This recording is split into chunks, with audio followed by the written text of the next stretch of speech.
তাদের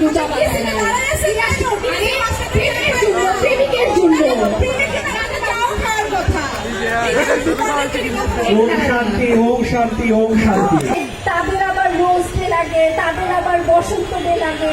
হ্যাঁ, এই সমস্ত উৎসব আয়োজন করে তারা হাট করতে যায়, হাটও লাগে। আমাদের চিপাচাপার বিষয়টি ছিল এমন, যদি প্রেম করতেই চান তাকে একটি স্বীকৃতি দিন। এদিক ওদিক না দেখিয়ে হোয়াটসঅ্যাপ, ফেসবুক, টুইটারে একই সাথে একাধিক চ্যাটিং না করে একটি ছাদের নিচে বসবাস করুন। হতে পারে ছাদে বসবাস করা হলো না, অমিত লাবণ্যেরও হয়নি, কিংবা হতে পারে দেবদাস পারুরও হয়নি, কিন্তু শাশ্বত প্রেম বলতে আপনারা তার কাছে বারবারই ছুটে যাবেন। এই যে ছুটে যাবার প্রবণতা, সেই প্রবণতাটিকে আমরা আজও টিকে রেখেছি। আর তাই আমাদেরকে আসলে আপনারা কখনোই বলতে পারেন না যে একটি অস্থির প্রেম, বরং আমরা বলতে পারি আপনাদের এই ছটফটে চঞ্চল মনটাকে আজ বড় বাধা দরকার, বেঁধে রাখা দরকার। এই কারণে আমাদের এই আপনাদের অস্থিরতা দেখে সর্বত্র এই যে হতাশ বিদ্রোহী সিঙ্গেল মানুষটি পর্যন্ত প্রেমের বন্ধনে বাঁধতে ভয় পায়। বলুন। আচ্ছা, আপনাদের প্রেম তো শাশ্বত, আপনারা একজনের তুষ্ট। ধরুন আপনাদের প্রেমে যখন ব্রেকআপ হয় বা আপনাদের বিয়ের সম্পর্কে যখন ডিভোর্স হয়, তারপরে তো আপনারা অন্য কারোর সাথে প্রেম করেন বা অন্য কাউকে বিয়ে করেন। আমার প্রশ্নটি হচ্ছে, এই যে অন্য কাউকে বিয়ে করা বা অন্য কারোর সাথে প্রেম করা, তখন আগের জনের প্রেমটা কোথায় যায়? আসলে যার মন করো সেই তো প্রেম করতে পারে একাধিক জনকে। যখন যার প্রতি অনুরক্ত হবেন তাকে সেই পরিমাণ ভালোবাসবেন, যে পরিমাণ ভালোবাসলে পূর্বজনকে ভুলতে পারবেন। আপনার মতো একজনের ছ্যাঁকা খেয়ে সারা জীবন বেঁকা থাকতে হবে। আচ্ছা, আসলে কি বলুন তো, আপনাদের প্রেম করতে পিৎজা হাটে যাওয়া লাগে, ওনাদের হটডগে খেতে লাগে। আমাদের কিন্তু 2 টাকার বাদামের ঠোঙ্গায় ভালোবাসা বাগানে যেতেন। চাঁদ দেখেছিলাম, আকাশে যেমন তারা, আমরা সেই তারাটাকে জ্যোৎস্না ভাবি, এবং আমাদের বুকে মনের মধ্যে এখনই তারা হয়ে সারা জীবন জ্যোৎ থাকে।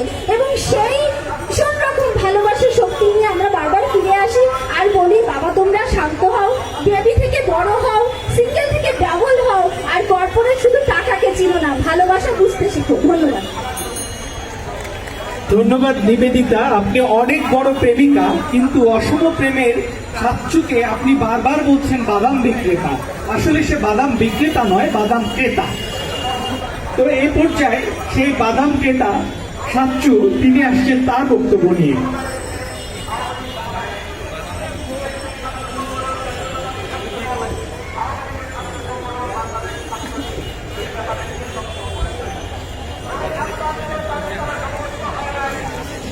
আমি কি শুরু করব? দেখেছেন যে আমাদের মাঝখানে যে একটি ভালোবাসার এই মুহূর্তে একটা দৃষ্টান্ত আমরা স্থাপন করলাম, এটা কিন্তু অন্য কোনো প্রেমিক যুগল করেন। আর মাননীয় মডারেটরকে আমি ধন্যবাদ জানাতে পারছি না বলে দুঃখিত, যে আমি ভেবেছিলাম অনুমতি নিয়ে শুরু করা উচিত ছিল। আপনি বুঝতেই পারছেন যে আমার ভালোবাসাটা কত ত্যাগ স্বীকার করে পাওয়া। আসলে আমি এখানে কোনো ছাড় দিতে রাজি না। আমি আসলে আবারও দুঃখ প্রকাশ করছি। আমি ভেবেছিলাম যে আমাদের এখানে আপনি স্বীকৃতিটি দেবেন যে আমরা সেরা, এই বিষয়ে কোনো সন্দেহ নেই। আপনি পরবর্তীতে প্রশ্ন 4 মিনিটের আগে কেউ তুলবেন না, প্রশ্ন তোলার মতো সময়, উত্তর দেওয়ার মতো সময় আমার নেই। যাই হোক, শুরু করছি একদম শুরু থেকে। এখানেও কি মানে প্রশ্ন করার আগে আপনার আপনি প্রশ্ন করার আগে অনুমতিটি নিয়ে নিন। আমি আসলে আপনার দিকে তাকাতে পারছি না, কারণ এখানে একটু ঝামেলা আছে, বুঝতেই পারছেন। তো আমি শুরু করছি যে জায়গাটা থেকে, যে আমাদের মধ্যে আসলে সব আছে। আমাদের মধ্যে শাশ্বত প্রেম ছিল, আমাদের অতীতে আসলে আমরা সিঙ্গেল সোসাইটিতে ছিলাম, আমাদের ভবিষ্যতে আমরা হয়তো বা কর্পোরেটেও থাকতে পারি। কাজেই বাকি 3 যুগলকে আনার এখানে কোনো প্রয়োজনই ছিল না। আমরা যেখানে 3 গ্রুপেরই প্রতিনিধিত্ব করতে পারি। আর অসম প্রেম আপনারা কেন বলছেন বারবার, আমি ব্যাপারটা বুঝতে পারছি না।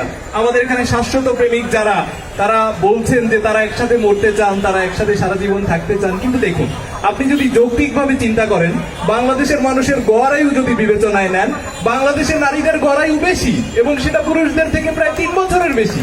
কাজেই আপনি যদি একসাথে থাকতে চান, একসাথে মরতে চান, আপনার অবশ্যই এই অসম প্রেমের দিকে আসতে হবে এবং অসম প্রেমকে স্বীকৃতি দিতে হবে।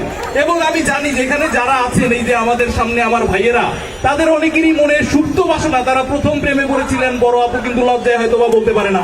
এই উত্তমটা তাকেও কত দেখেছি নিবেদিতাদির পিছনে ঘুরতে, আজকে কিন্তু সে স্বীকার করতে পারলো না যে তার যে বয়সে বড়, কারণ অসম প্রেমের তকমাটি খাওয়া লাগবে। যাই হোক, বিসিএস এর কথা আমরা চোখে মুখে আমি দেখতে পাচ্ছি যেখানে সবার স্বপ্ন বিসিএস, তারপর সে স্বপ্নের নারীটিকে পাবে। আপনাদের একটু জ্ঞান দেই আর কি, এই ফ্রিতে জ্ঞান তো কেউ দেয় না। বিসিএস এ প্রতি বছরই শেক্সপিয়ার থেকে প্রশ্ন আসে, শেক্সপিয়ার থেকে একটা বা একাধিক প্রশ্ন নিশ্চিত ভাবে থাকে। তো এই আপনারা শেক্সপিয়ার পড়েন, শেক্সপিয়ারের জীবন কিন্তু খুব কষ্টে কেটেছে প্রথম দিকে। পরবর্তীতে সে যখন তার 8 বছরের সিনিয়র অ্যান হ্যাথওয়ের প্রেমে পড়লো, তাদের বিয়ে হলো, তখন কিন্তু তার জীবনে সাফল্য এসে ধরা দিতে শুরু করলো। আমার জীবনেও সাফল্য এসে ধরা দিতে শুরু করেছে, শুধু আমার ধরতে বাকি। আপনার প্রশ্ন পরে নিচ্ছি। এরপর আপনি যদি জীবনে প্রতিষ্ঠিত হতে চান, আমি উদাহরণের পর উদাহরণ দিতে পারবো যে সিনিয়র আপুকে বিয়ে করার পর অথবা সিনিয়র মেয়েকে বিয়ে করার পর, প্রেমে জড়ানোর পর তাদের জীবন ফুলে ফসলে ভরে উঠেছে। তাদের জীবনে যে আর কি তাদের যে ভালোবাসা, তাদের যে জীবনের সাফল্য কথা বলে শেষ করা যাবে না।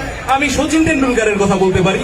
সচিন টেন্ডুলকারের স্ত্রী তার চেয়ে 6 বছরের বড় এবং সেঞ্চুরির পর সেঞ্চুরি, সেঞ্চুরির সেঞ্চুরি।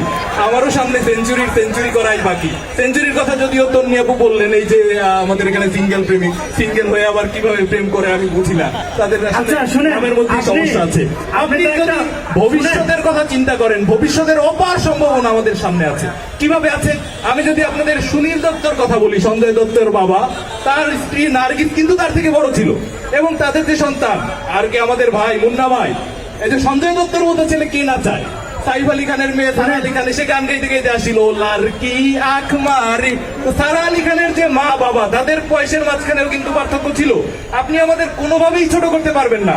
এরপর আপনি যদি চিন্তা করেন যে দক্ষতা অর্জনের যে আমার একটি সুযোগ, আমি যখন এই আপুর পিছনে ঘুরতাম আমার ফার্স্ট ইয়ারের সময়, আপু যখন ফাইনাল ইয়ারে পড়ে, তার সব অ্যাসাইনমেন্ট, তার থিসিস আমি করে দিয়েছি এবং আমাদের প্রেমটি সেখান থেকেই শুরু। আপনি জানেন, কাজেই আমার দক্ষতা তাদের সমান হবে না কোনোভাবেই, এবং ভবিষ্যতে আমি সফল হবো নিশ্চিত ভাবে। শুনেন, আপনি কি এমনি ব্যাটারি চালিত নাকি এমনি যে কারেন্টের মাধ্যমে আপনাকে চার্জ দিয়ে চলে? আপনি তো একটা মানব রোবট, আপনি কিসে চার্জ দেয়? আপনাকে ব্যাটারিতে চার্জ দিয়ে চলেন নাকি ইলেকট্রিক চার্জ? আপনার হিংসে হয় আমি জানি, অভিনয় করেন, আপনার চোখের নিচে লুকিয়ে থাকা কালি, আপনার যে কর্পোরেট হাসির নিচে লুকিয়ে থাকা দুঃখ, এগুলো কিন্তু আমি জানি এবং এগুলো বলে আমি বলতে যাচ্ছি না সবার সামনে। যাই হোক, আপনার প্রশ্ন করে আমি সবার প্রশ্ন নিব এবং এই দেখেন যে ও বিসিএস এর প্রস্তুতি নিচ্ছে কিংবা সামনে গেজেট হবে হয়তো বা এমন অবস্থা, এর মাঝখানে যে প্রস্তুতির সময়কালে বাসার যত কাজ, ঘর মোছা থেকে শুরু করে যাবতীয় কাজ কিন্তু আমি করেছি। তার মানে আমি যে একজন পারফেক্ট পুরুষ হিসেবে গড়ে উঠেছি, এক্ষেত্রে কিন্তু কারো কোনো সন্দেহ থাকবে না। তুমি ডাকেন, আপনি যদি আপনি তুমি আমরা আসলে ডাকার ক্ষেত্রে আপনি জানেন সৃষ্টিকর্তাকে যে নামেই ডাকা হোক, সৃষ্টিকর্তা কিন্তু সাড়া দেয়। এবং এই যে তুজমে রব দেখতা হে ইয়ার আমি কিয়া করু, এই গানে যে বিশ্বাসী যে প্রেমিক যুগল, তারা যে নামেই ডাকুক সেটি বড় কোনো ব্যাপার নয়। এখন আপনাদের কাছে আমি কিছু দাবি দাওয়া পেশ করতে চাই যে আমাদের অনেক সময় হেনস্থা হতে হয়, আমাদের বিভিন্ন ভাবে বাদাম প্রেমিক, বাদাম খোর, এগুলো বিভিন্ন কথা বলা হলো। আমি আমাদের পক্ষ থেকে কিছু দাবি উপস্থাপন করতে চাই। আমাদের প্রথম দাবি হচ্ছে, এই যে আমাদের যদি কেউ হেনস্থা করে, হ্যাও করে কোনো কথা বলে, তাহলে আইন করতে হবে। এই আইন অনুযায়ী কেউ যাতে অসম প্রেমকে আর কি হেও করতে না পারে, করলে তাকে দণ্ডনীয় আইনের আওতায় বিচারের সম্মুখীন করতে হবে। আমাদের অসম প্রেমকে সার্বজনীন এবং বাধ্যতামূলক বলে স্বীকৃতি দিতে হবে। আমাদের এই অসম প্রেমিকদের জন্য, যেহেতু আমরা বেকার, যেহেতু আমরা জুনিয়র, আমাদের জন্য মাসিক ভাতা এবং সরকারি চাকরিতে কোটার ব্যবস্থা করতে হবে। এবং আমাদের সবচেয়ে বড় যে বিষয়টা, যে সবার ক্ষেত্রেই খেয়াল করেছি, সবাই অতীত ভুলে যায়। এই শাশ্বত প্রেমিক অতীত ভুলে গিয়েছে, কর্পোরেট প্রেমিক অতীত ভুলে গিয়েছে, সিঙ্গেল লোকটা অতীত ভুলে গিয়েছে। আমাদের ধনীরা ধনী হলে তাদের গরিব যে ছিল তারা এক সময় সেটি ভুলে যায়। আমাদের শিক্ষকরা ভুলে যায় তারা এক সময় শিক্ষার্থী ছিল, রেজিস্টার বিল্ডিং এর কর্মকর্তারা ভুলে যায় তারাও এক সময় শিক্ষার্থী ছিল। তেমনি ভাবে যারা এই যে বড় আপুদের পিছনে ঘোরা, অনেক লোকজন আমি এখানে দেখতে পাচ্ছি, 3 জন পুরুষ দেখতে পাচ্ছি বড় আপুদের পিছনে ঘোরা, তারাও তাদের অতীতকে ভুলে গেছে। এত দ্রুত তারা অতীতকে ভুলে যাবে আমরা ভুল বুঝতে পারছি, চিন্তা করিনি। আপনারা আমাদের দিনের ভুল পথে আসুন। বুঝতে পারছি আমরা। আমি অনেক ব্যাখ্যা দিতে পারতাম, সময় সংক্ষিপ্ত, আমাকে খুব দ্রুত শেষ করতে হবে। আমাকে একটু সময় যদি দেওয়া যায় মডারেটর, আমি খুবই কৃতজ্ঞ বোধ করবো। আর ধর্মীয় বা অন্যান্য অনেক দিক থেকে আমরা ব্যাখ্যা দিতে পারতাম, কিন্তু সেই ব্যাখ্যায় আমি যাব না। কিন্তু আপনাদের বলতে চাই যে ভালোবাসা কিন্তু একটা বিশ্বাসের ব্যাপার। বিশ্বাসের জায়গায় কিন্তু প্রশ্ন তোলা যায় না, এবং আমাদের মধ্যে যে বিশ্বাসটা, এর মাঝখানে যে আপনারা প্রশ্নটি তুলছেন, আমি খুবই কষ্ট পেয়েছি। আমি দুঃখ ভারাক্রান্ত মন নিয়ে আজকে হয়তো এখান দিয়ে বিদায় নেব, কিন্তু আপনাদের বলে যেতে চাই যে অনেক প্রশ্নেরই আসলে উত্তর হয় না, উত্তর খুঁজতে যাওয়া উচিত না। এখন আপনারা যদি এই সিঙ্গেল প্রেমিক, তার মনে একটি প্রশ্ন যে রহিম রুব্বানের যে প্রেমের ঘটনা, সেখানে তো অসম একটি প্রেম ছিল, এবং বাসর ঘরে যখন রহিমের ক্ষুধা লেগেছিল তখন রূপবান তাকে কি খেতে দিয়েছিল, এই ধরনের প্রশ্নের উত্তর আসলে আমাদের কাছে জানা নাই, আমরা জানি না। আমরা বিশ্বাসে বিশ্বাস করি, আমরা চাই ভালোবাসাগুলো পূর্ণতা পাক, সেটা বড় হোক ছোট হোক যেভাবেই হোক। আমি জানি মাননীয় মডারেটর এখানে উপস্থিত আছেন, তার এক সময়ের ক্রাশ ম্যাডোনা, তার সৌভাগ্য হয়নি ম্যাডোনাকে পাওয়ার, কিন্তু ম্যাডোনা কিন্তু 11টি প্রেম করেছেন এবং 2 থেকে 33 বছরের জুনিয়র ছেলের সাথে। কাজে আমরা অনেক পিছিয়ে আছি। মধ্যযুগের চিন্তা ভাবনা নিয়ে এখানে এখনো প্রেমিকরা বসা। আমরা আধুনিক যুগে এসেছি, আমাদের যুগের সাথে তাল মিলিয়ে সামনের দিকে এগিয়ে যেতে হবে। আমাদের এই অসম প্রেমকে অবশ্যই স্বীকৃতি দিতে হবে, প্রতিষ্ঠিত করতে হবে। এই দাবি দাওয়া পেশ করে আমি আজকের মতো এখান থেকেই বিদায় নিচ্ছি। জয় হোক অসম প্রেমিক প্রেমিকাদের। ঠিক আছে, ধন্যবাদ সাচ্চু, অসম প্রেমিক সাচ্চু, আপনাকে ধন্যবাদ। বাদামে যে অনেক প্রোটিন আছে সেটি সাচ্চুর বক্তব্য থেকে বোঝা যাচ্ছে। এবার আমরা চলে যাব কর্পোরেট ওয়ার্ল্ডে, এবং সেখানে আছেন আমাদের অন্তরা। আমি আপনাকে অনুরোধ করছি আপনার বক্তব্য উপস্থাপনের জন্য।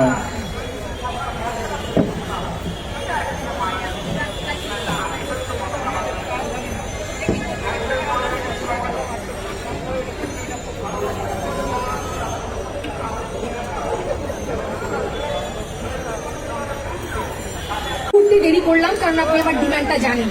একটা আইল্যান্ড কিনেছি, সেখানে একটা রিসোর্ট করেছি। আজকে ভ্যালেন্টাইন্স ডে অর্থাৎ ভালোবাসা দিবস উপলক্ষে সেই রিসোর্টে আমার প্রেমিকের, এই যে সুইট একটা ছেলেকে দেখছেন, তার একটা ছবি টাঙানোর জন্য একটা ফোন এসেছিল, আর তার জন্য আমি একটু দেরিতে কথা বলতে উঠলাম। প্রথমে এই যে অসম প্রেমের প্রেমিককে নিয়ে কথা বলি। এই যে প্রেমিকা বা আপনি সব সময় একটু সতর্ক থাকবেন, কারণ উনি যে অসম প্রেমের উদাহরণ দিয়ে সাইফ আলী খানের কথা বলেছেন, উনি কিন্তু এইটা বলেন নাই যে সাইফ আলী খান কিভাবে 10 বছরের ছোট হট কারিনা কাপুরকে পেয়ে সুইট আম্বিকাকে এমনিতে ভুলে গেছিলেন। সুতরাং আপু, আপনি এই ছেলের সাথে এত বেশি সুইট হওয়া একদমই বন্ধ করে দেন। আরেকটা কথা বলি, আমার যদি বাদামি খাওয়ার থাকে তাহলে সেটা আমি আরো দামি ব্র্যান্ডের বাদাম কিনে বুর্জ খলিফায় আমার প্রেমিকের বুকে শুয়ে খাবো। আমি কেন এই গরিব ছোট একটা প্রেমিকের বুকে শুয়ে শুয়ে এই 5 টাকার বাদাম কিনে খাবো? মাননীয় স্পিকার, আজকে দেখেন, আজকে তারা যতগুলো প্রেমের কথা বলছে, যতগুলো আপনি পরে বসেন প্লিজ, আমার সময় মূল্য অনেক। আপনি বসেন, আমি শেষ করি। মাননীয় সভাপতি, দেখেন আজকে যে তারা নানান রকম প্রেমের কথা বলছে, নিজেদের প্রেমগুলোকে মহান করার চেষ্টা করছে, আপনি কিন্তু জানেন না এই সবগুলোর পিছনে একটাই উদ্দেশ্য, সেটা হচ্ছে কর্পোরেট। কিভাবে মাননীয় স্পিকার, মাননীয় সভাপতি, তারা যখন শাশ্বত প্রেমের কথা বলছেন, এই যে ওখানে আছে ছোট ছোট দুজন শিশুরা আছে যারা এখনো আবেগে ভাসছে, তাদেরকে তারা প্রেমের কথা বলে ভুলিয়ে ভালিয়ে রাখতে চায়, যাতে কিনা মাননীয় সভাপতি তাদের ইউটিউব চ্যানেলের ভিউ বাড়ে। কিন্তু মাননীয় সভাপতি, আপনি জেনে খুশি হবেন যে এই শাশ্বত প্রেমিককে যখন আমি জিজ্ঞেস করলাম যে আপনি আজকে এত তাড়াতাড়ি এসে আমার পাশে কেন বসেছেন, আপনার তো প্রেমিকা এখনো আসে নাই, উনি বলতেছেন আরে কি বলবো, এতদিনের প্রেমিকা এতদিনে বোন হয়ে গেছে, বুঝো না, এত ক্যাশে থাকতে বোন হয়ে গেছে। এবং তিনি এটিও স্বীকার করেছেন যে অধিকাংশ বিবাহিত এবং শাশ্বত প্রেমিকদের এটাই হচ্ছে নেচার, যে তারা যারা অবুঝ, যারা আবেগপ্রবণ, তাদেরকে শাশ্বত প্রেমের কথা বলে নিজেরা বউ কিংবা প্রেমিকাকে বাকি সকলের সামনে বোন হিসেবে প্রেজেন্ট করে। এরপরে মাননীয় সভাপতি, দেখেন আমি অসম প্রেমিকাকে বলবো যে আমি তো আসলে প্রেম করতে আসছি, আমার তো প্রেমিক দরকার, আমি তো বেবি সিটার না যে একটা বেবিকে উঠতে বললে সে উঠবে, বসতে বললে সে বসবে। আমার তো আমার প্রেমিক দরকার নাই, আমার প্রেমিকের দরকার আছে তাকে আমি আমার পাশে নিয়ে বসছি। এরপর মাননীয় স্পিকার আসতেছে এই যে সার্বজনীন সিঙ্গেল পরিষদ, এত বেশি ভণ্ড, তাদের মূলনীতি আমি বলে যাই, তাদের মূলনীতি হচ্ছে আমি কারো না কিন্তু আমি সবার। মানে হচ্ছে যে তারা যে কর্পোরেটের যে চিন্তা ভাবনাটা আছে, এই যে মাননীয় সভাপতি দেখেন, আজকে আমি আমার প্রেমিককে উপহার দিয়েছি কি একটা আইল্যান্ড, একটা রিসোর্ট, তারা অনেকে অনেক কিছু উপহার দিয়েছে, তাদের একটি করে প্রেমিক কিংবা প্রেমিকা আছে। কিন্তু মাননীয় স্পিকার, এই যে সার্বজনীন সিঙ্গেল পরিষদের যে সিঙ্গেল প্রেমিক এবং প্রেমিকা আছে, তাদের উদ্দেশ্য হচ্ছে আমি সবাইকে বলবো আমি সিঙ্গেল, আমি সবাই। আপনি যে গত বছর আমার সাথে ডিবেটটা করছিলেন, এই বছর আরেকজনকে কেন বাঁচালেন? সময় নাই। আচ্ছা, মাননীয় সভাপতি, আপনাকে একটা কথা বলি, সেটা হচ্ছে কর্পোরেট প্রেমটা আসলে কি? কর্পোরেট প্রেমটা হচ্ছে আপনাকে ইকোনমিক্স, বিজনেস স্টাডিজ সবকিছুকে মিলিয়ে আপনার ভবিষ্যৎটাকে সুন্দর হিসেবে দেখতে হবে। পৃথিবী আমাদেরকে এত বেশি কষ্ট দেয় যে আমরা সবসময় কাজের প্রেশারে এত বেশি সাফোকেট আর শান্তি, তারা সবাই কিন্তু কর্পোরেট উদ্দেশ্য নিয়েই প্রেম করছে, কিন্তু কেউ সেটাকে স্বীকার করছে না যে আমার প্রেমের পিছনে একটা কর্পোরেট উদ্দেশ্য আছে। একমাত্র প্রেমিক প্রেমিকা আমরা যারা, আমি যেমন একটা উনি যেমন বলছিলেন যে উনি ওনার প্রেমিককে চালান, মানে স্পিকার আমি এই বার্ডেনটা এই সময় এসে কেন নিবো? আমি যেমন একটা আইল্যান্ড কিনতে পারি, আমার প্রেমিক চাচ্ছে সে আমাকে একটা হেলিকপ্টার কিনে দিতে পারে। আপনাকে এইরকম একটা সম্পর্কে যাইতে হবে, কারণ প্রেম হচ্ছে শান্তি। এখন আপনি দুনিয়ার কাছ থেকেও ক্যারিয়ার নিয়ে প্রেশার খাবেন, আপনি তার পড়াশোনা নিয়ে প্রেশার খাবেন, তারপরে মানুষ সমুদ্রের প্রেম করতে যাবেন, সেখানে যদি বিন্দুমাত্র শান্তি না পান, সেখানে গিয়ে যদি মানুষ স্পিকার আপনি গ্লোরিয়া জিন্সে বসে আপনি যদি একটা ভালো কফি না খেয়ে পিছিয়ে দেবো, সেই গরমের মধ্যে একটা চা খেতে হয়, এই শান্তির কি দরকার? এই শান্তি যদি জীবনে নাই পান তাহলে প্রেম করারই বা কি দরকার? মানুষ স্পিকার দেখেন, প্রেমের দরকারটা হচ্ছে সত্যতে। আমরা একমাত্র হচ্ছে ছুটি যারা সত্যটাকে স্বীকার করে নিয়েছি এবং তাদের যে প্রেম সেটা কমপ্লিটলি মিথ্যার উপর দাঁড়িয়ে আছে। শাশ্বত প্রেমিক তার প্রেমিকাকে বানিয়ে দিচ্ছে কি বোন। এবং মানুষ সভাপতি, আমি শাশ্বত প্রেমিকাকে বলতে চাই, আপু আপনি ওই ছেঁড়া কাপড় দিয়ে ব্যান্ডেজ বাঁধার কোনো দরকার নাই, আপনি ব্যান্ডেজ কিনে রাখেন, আপনি এখানে ইনফেকশন হয়ে যাইতে পারে। এই যে সার্বজনীন স্বাধীন প্রেমিকাকে বলবো, উনি ওনার প্রেমিককে সবাইকে টেস্ট করতে পাঠিয়ে দিচ্ছে। আর এই জন্য আপনি বুঝবেন না, এতগুলো টেস্ট করতে গেলে তো আপনার স্বাস্থ্য ঝুঁকি আছে, এটার জন্য আপনাকে মেডিকেল টেস্ট করাইতে হবে, আপনাকে সেই টেস্টে যান, তারপরে প্রেমিকের থেকে কিন্তু আমরা বায়োলজিতে এত বেশি পাকা না তো আপনাদের মতো। সমস্যা, আপনাকে তো বায়োলজিতে পাকা হতে হবে। বায়োলজিতে পাকা হতে গিয়ে ম্যাথে পাকা হয়ে গেছে।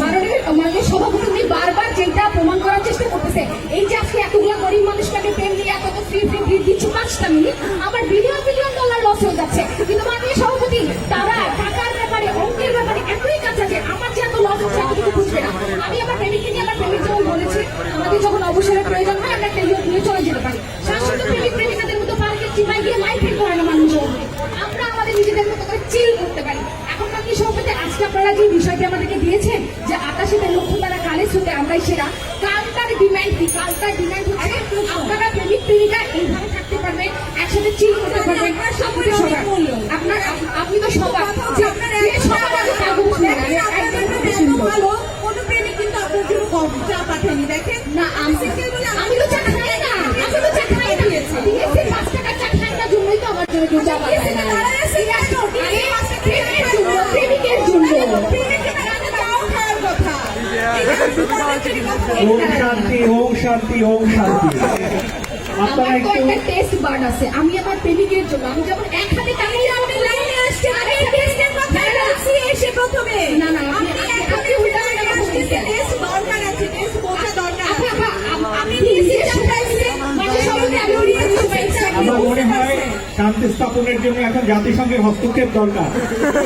আপনারা কি বলেন? সভাপতি দেখেন, কর্পোরেট প্রেমটা হচ্ছে খুবই সহজ। হ্যাঁ, আপনি এক হাতে টাকা ইনকাম করবেন, আরেক হাতে টাকা উড়াবেন। যেমন তাদের প্রত্যেকের উদ্দেশ্য হচ্ছে যে প্রেমিককে ভাঙায় খাইতে হবে, আমার এরকম কোনো উদ্দেশ্য নাই। আমি নিজেও টাকা ইনকাম করি, আমি চাই যে আমার প্রেমিকও যেন টাকা ইনকাম করে। এবং তারা দেখেন বিসিএস দিয়ে তাদের ইনকাম করতে হচ্ছে, তাদের চিন্তা ভাবনা এখন যে বিসিএস দিয়ে তাদের পিছনে অনেক মেয়ে ঘুরবে, কিন্তু আমরা এসবে বিশ্বাস করি না। আমরা যে আমরা অংশগ্রহণের হবো এবং মানুষ সম্পর্কে আমরা যত টাকা ইনকাম করবো, প্রেমের পিছনে ঢালবো, নিজেরা চিল করবো, একসাথে ঘোরাঘুরি করবো, দরকার হলে একটা প্রশ্ন করবো, একটা খুব ইম্পর্টেন্ট, প্লিজ খুব ইম্পর্টেন্ট একটা প্রশ্ন। আচ্ছা, আপনারা দুইজন তো কর্পোরেট কালচারে বিশ্বাসী। আমরা জানি কর্পোরেটের বসরা তাদের পিএসদেরকে নিয়ে মাঝে মাঝে ট্যুরে যায়, আপনাদের কি সে অভিজ্ঞতা আছে? মাননীয় সভাপতি, আজকে ওনার কথা শুনে শুরু থেকেই বোঝা যাচ্ছে এত বেশি হিংসায় ওনারা জ্বলে পড়ে যাচ্ছে।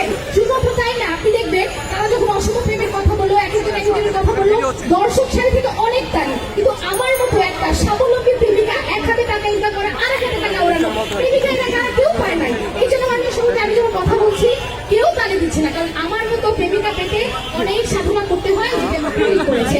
আমিও অনেক সাধনা আমার প্রেমিককে পেয়েছি। তাই মাননীয় সভাপতি, এই যে ভুল ভাল ভিতরে লুকিয়ে রাখা ভাবলেন যে দর্শক সারির সবাই টাকার কাছে বিক্রি হবে, আপনি বাচ্চা বলেন, বাচ্চা বলা টেনশন নেই।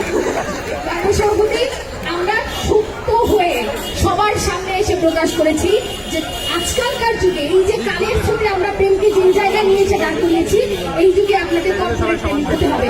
সেদিকে আপনি আমাদের মতো সবার সামনে স্বীকার করে নেন, অথবা তাদের মতো ভিউ হয়ে ভিউয়ের পিছনে নিজেদের আলাদা আরেকটি সত্য রাখুন না কেন। তার মানে সভাপতি কালের স্রোতে যেহেতু কথাটি রয়েছে, কালের স্রোতে আমরা ভেসে যাইনি। দিন যত যাবে টাকার ডিমান্ড তত বাড়বে, টাকা থেকে ক্রিপ্টোকারেন্সি আসবে, বিটকয়েন আসবে, ডিমান্ড বাড়তেই থাকবে এবং আমরা তখন সেই প্রেমিকটাই হবো। তাই মাননীয় সভাপতি কালের স্রোতে আমরাই সেরা জুটি এবং বাদ বাকি যত জুটি আছে তাদের ভণ্ডামি কাটে পাত্তা দিলেন না। সবাইকে ধন্যবাদ। কালের স্রোতে নয়, টাকার স্রোতে ভেসে বেড়াচ্ছেন কর্পোরেট প্রেমিকা অন্তরা। টাকার মাঝেই কি প্রেমের সুখ, এই বিষয়টি কি মেনে নেবে আমাদের সর্বশেষ বক্তা? তার দুজনই সিঙ্গেল পরিষদ থেকে আসছেন, নোমান সুমন।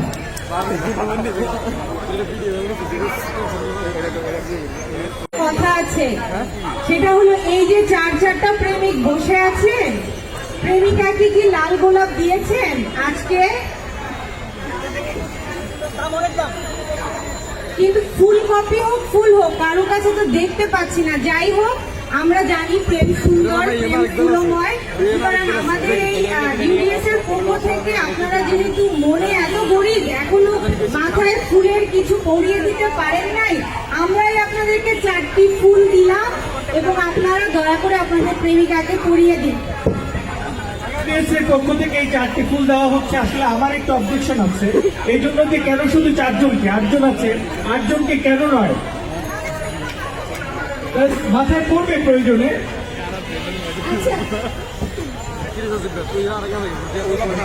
আচ্ছা